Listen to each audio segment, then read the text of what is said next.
पैर पसारता कोरोना। बिहार में स्वास्थ्य विभाग के निदेशक प्रमुख भाजपा नेता समेत 10 की मौत, 1439 नए पॉजिटिव। अब तक 1,81,472 संक्रमित हुए।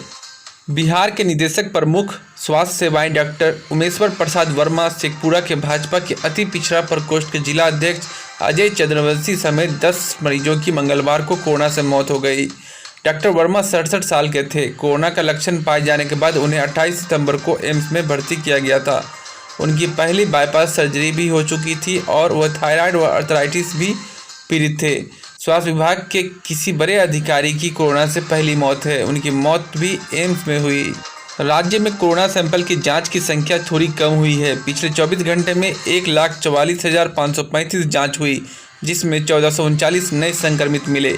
अब संक्रमितों की कुल संख्या 1,81,472 पहुंच गई है।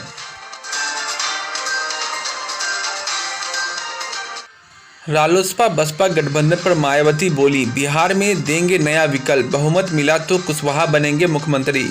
बसपा प्रमुख व उत्तर प्रदेश की पूर्व मुख्यमंत्री मायावती ने रालोसपा प्रमुख उपेंद्र कुशवाहा से हुए गठबंधन को लेकर बिहार के मतदाताओं से अपील की है। उन्होंने कहा कि रालोसपा और अन्य दलों के साथ गठबंधन कर हमने बिहार विधानसभा चुनाव लड़ने का फैसला किया है। हम रालोसपा प्रमुख उपेंद्र कुशवाहा के नेतृत्व में चुनाव लड़ेंगे और यदि जनता का समर्थन मिलता है तो कुशवाहा मुख्यमंत्री बनेंगे। आरजेडी और कांग्रेस में बड़ी सीटों को लेकर तकरार। राजद सांसद ने कहा, कहीं गठबंधन पर भारी न पड़ जाए कांग्रेस की हट। राजद और कांग्रेस के बीच सीटों के बंटवारे को लेकर खींचातान थमने का नाम नहीं ले रही। राजद ने लगातार दूसरे दिन कांग्रेस को सीटों को लेकर संयम बरतने की नसीहत दी। पार्टी के राज्यसभा सांसद डॉक्टर मनोज झा ने बातों बातों में कांग्रेस को यह चेतावनी भी दी कि हठधर्मिता में कहीं नुकसान न हो जाए और वह गठबंधन पर भारी न पड़ जाए। पहले चरण के नामांकन की प्रक्रिया शुरू होने में अब सिर्फ 1 दिन बचा है, मगर महागठबंधन में सीटों को लेकर घमासान मचा है। पप्पू यादव के गठबंधन पीडीए में शामिल हुई इंडियन यूनियन मुस्लिम लीग। जन अधिकार पार्टी अध्यक्ष राजेश रंजन और पप्पू यादव की उपस्थिति में मंगलवार को इंडियन यूनियन मुस्लिम लीग की बिहार यूनिट प्रगतिशील डेमोक्रेटिक अलायंस यानी पीडीए में शामिल हुई। इससे पहले 2 दल इसमें शामिल हुए थे। पप्पू यादव ने उम्मीद जताई कि बिहार को बचाने के लिए उपेंद्र कुशवाहा भी पीडीए में शामिल होंगे। साथ ही उन्होंने डॉक्टर प्रकाश अम्बेडकर से भी सांप्रदायिक विचारधारा से लड़ने में सहयोग मांगा। उन्होंने बिहार सरकार पर चुनाव आयोग से बहुत सारी बातें छिपाने का आरोप लगाया। जाप नेता ने कहा कि 16 जिलों के 2000 बूथों पर पानी रहने की रिपोर्ट है। पप्पू यादव ने आरोप लगाया कि सरकार ने ऐसी खराब व्यवस्था की है कि 2 करोड़ बुजुर्ग और विकलांग वोटर वोट देने में परेशानी का सामना करेंगे। उनका गठबंधन चुनाव आयोग से मिलकर मामले को उठाएगा। प्लूरल्स को झटका। पहले फेज की 71 सीटों पर पार्टी के सिंबल पर चुनाव नहीं लड़ पाएगा पुष्पम प्रिया चौधरी का दल। अखबारों में विज्ञापन छपवाकर खुद को भावी मुख्यमंत्री बताने वाली और रातों रात सुर्खियों में आई पुष्पम प्रिया चौधरी को बड़ा झटका लग सकता है। पहले चरण में उनकी पार्टी प्लूरल्स 71 सीटों पर पार्टी सिंबल पर अपने उम्मीदवार नहीं उतार सकती है। ऐसा इसलिए क्योंकि अब तक पुष्पम प्रिया की पार्टी प्लूरल्स का रजिस्ट्रेशन नहीं हो सका है। चुनाव आयोग के पास यह मामला लंबित है और 8 अक्टूबर को 25 दिन पूरे हो रहे हैं। अगर 8 अक्टूबर तक प्लूरल्स के रजिस्ट्रेशन पर कोई आपत्ति नहीं दर्ज होती है तो 9 अक्टूबर को उनकी पार्टी का स्वतः रजिस्ट्रेशन हो जाएगा। कांग्रेस की बैठक। राजद ने 55 सीटों का प्रस्ताव दिया। कांग्रेस 70 सीटें लेने पर अड़ी। दिल्ली में आज होगी बैठक। कांग्रेस बिहार विधानसभा चुनाव में कम से कम 70 सीटों पर चुनाव लड़ना चाहती है। ये बात कांग्रेस नेताओं ने महागठबंधन के दूसरे दल राजद को बता दी है। दूसरी ओर राजद ने कांग्रेस को साफ कर दिया है कि 55 से अधिक सीट देने को वह तैयार नहीं है और इस मसले पर कोई बात भी नहीं की जाएगी। इधर सीट बंटवारे के इसी मसले पर आज दिल्ली में कांग्रेस हाईकमान ने एक अति महत्वपूर्ण बैठक बुलाई है। भाजपा का वार, राजद का पलटवार। शाहनवाज ने कहा, जिसने सिर्फ नौकरी छीनी हो वह क्या रोजगार देगा। तमंचे से रोजगार की बात बिहार का अपमान। राजद।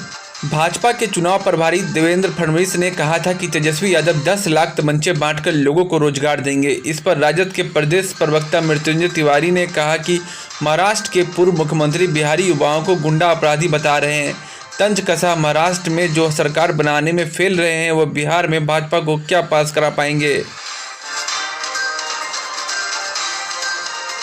सीपी सिंह ने 8 घंटे दफ्तर में बैठ दावेदारों को सुना। बोले, दावेदारों ने बताया हमें टिकट क्यों मिले। जदयू की राष्ट्रीय महासचिव आरसीपी सिंह ने अपनों को बूथ केंद्रित इंतजाम को फुलप्रूफ करने को कहा है। वह मंगलवार को प्रदेश जदयू कार्यालय में पार्टी के नेता कार्यकर्ताओं से मुखातिब थे। वे करीब 8 घंटे दफ्तर में बैठे बड़ी संख्या में मिलने आए लोगों में टिकट के दावेदार भी थे। उन्होंने आरसीपी को बताया कि पार्टी उनको क्यों टिकट दे और अगर उनको टिकट मिला तो कैसे वहां से जीत पक्की है। कई ने उनको अपना बायोडाटा भी दिया।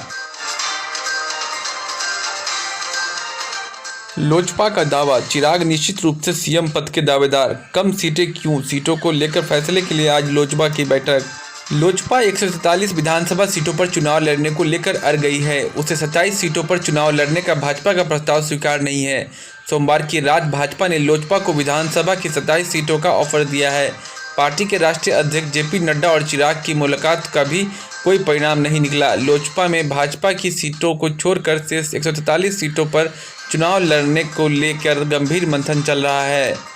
ऐसे में भाजपा की ओर से लोजपा को बनाने की कोशिश जारी है। पार्टी नहीं चाहती कि सीट शेयरिंग को लेकर हो रहे विवाद के कारण उसका पुराना साथी गठबंधन से बाहर जाए। वाहन चेकिंग में 4 आर्म्स तस्कर गिरफ्तार। 4 पिस्टल, 1 कट्टा और 14 गोलियां बरामद। मुंगेर एसपी लिपि सिंह को मिली आर्म्स डीलिंग की सूचना पर पुलिस ने वासुदेवपुर से 2 हथियार तस्करों को गिरफ्तार किया। गिरफ्तार अपराधियों की निशानदेही पर 2 और आर्म्स तस्कर को असरगंज से गिरफ्तार किया गया। पकड़ाए अपराधियों से 4 पिस्टल, 1 कट्टा और 14 गोलियां बरामद हुई है। एसपी ने बताया कि वासुदेवपुर ओपी क्षेत्र में आर्म्स डीलिंग की सूचना पर की गई कार्रवाई में दीपक कुमार और निरंजन राम को गिरफ्तार किया गया। दीपक और निरंजन राम से 1 पिस्टल, 4 गोलियां और 1 कट्टा बरामद हुआ। तो ये थे अब तक के मुख्य समाचार। मिलते हैं अगले समाचार में। अगर आप देश दुनिया की खबरों से रूबरू होना चाहते हैं तो RS न्यूज़ को ज़रूर सब्सक्राइब करें और हाँ, बेल आइकन को दबाना ना भूलें ताकि न्यूज़ का नोटिफिकेशन आपको मिलता रहे। धन्यवाद।